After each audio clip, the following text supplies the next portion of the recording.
ഉണ്ടാകണം. യഥാർത്ഥ വസ്തുതകൾ ജനങ്ങളുടെ മുമ്പിൽ കൊണ്ടുവരണം. ആ വിവരങ്ങളൊക്കെ നാളെ ഞാൻ പറയും. എന്റെ കയ്യിൽ കിട്ടിയ വിവരങ്ങളൊക്കെ നാളെ എസ്റ്റേറ്റിന്റെ മുമ്പിൽ. അതെല്ലാം അദ്ദേഹം പറയുന്നുണ്ട്.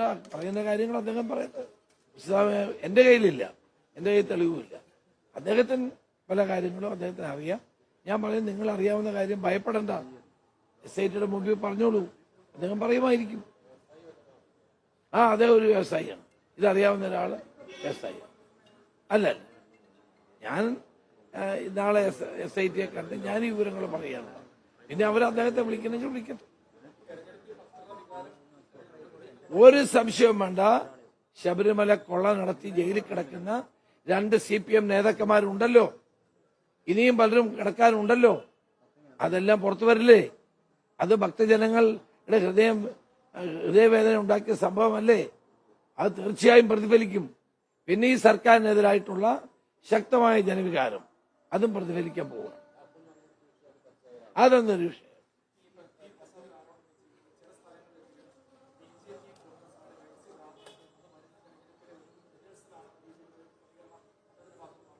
അത് അദ്ദേഹം LDF നടത്തിക്കൊണ്ടിരിക്കുന്ന BJPയുമായിട്ടുള്ള അന്തർധാര മറച്ചു വെക്കാൻ വേണ്ടി പറയുന്നത്.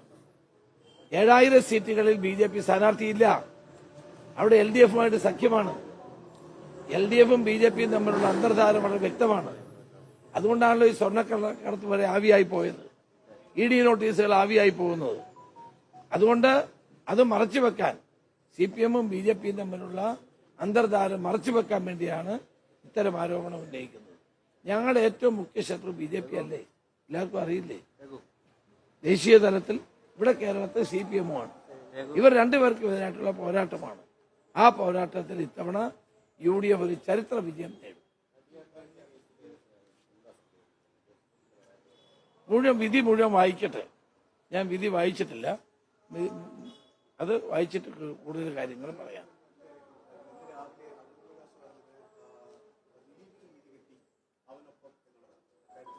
അത് അദ്ദേഹത്തിന്റെ അഭിപ്രായമായിരിക്കും. നമ്മൾ ആദ്യം മുതൽ സ്വീകരിച്ചത് അതിജീവിതയ്ക്ക് നീതി കിട്ടണം എന്നുള്ളത് തന്നെയാണ്. ഇപ്പൊ 5-6 പേരെ പ്രതികളായി അവരെ ശിക്ഷിക്കാൻ പോവല്ലേ, പ്രതികളാക്കി അവരെ ശിക്ഷിക്കാൻ പോവല്ലേ. പിന്നെ അതിന്റെ മുഴുവൻ ജഡ്ജ്മെന്റ് വായിക്കാതെ നമുക്ക് നിഗമനത്തിൽ എത്താൻ കഴിയില്ല. നിങ്ങൾക്കും എത്താൻ കഴിയില്ല, എനിക്കും എത്താൻ കഴിയില്ല. ഏതായാലും ഇത്തരം സംഭവങ്ങൾ കേരളത്തിൽ സ്ത്രീകൾക്കെതിരെ നടക്കുന്ന അതിക്രമങ്ങൾ ഉണ്ടാകാൻ പാടില്ല. അങ്ങനെ ഉണ്ടാകുന്നതിന് തടയാൻ കഴിയുന്ന ഒരു നടപടിയായി ഇത് മാറും എന്നാണ് എന്റെ വിശ്വാസം.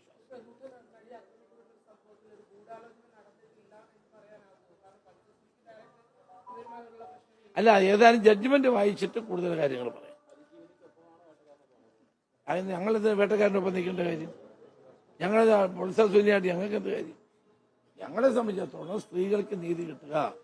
ഞങ്ങൾ എല്ലാ കാലത്തും സ്ത്രീ സ്വാതന്ത്ര്യത്തിനും സ്ത്രീകൾക്ക് നീതി കിട്ടാൻ വേണ്ടിയിട്ടുള്ള പ്രവർത്തനങ്ങൾക്ക് തന്നെ നേതൃത്വം കൊടുത്തിട്ടുള്ളൂ. നാളെ അങ്ങനെ ഉണ്ടാവും.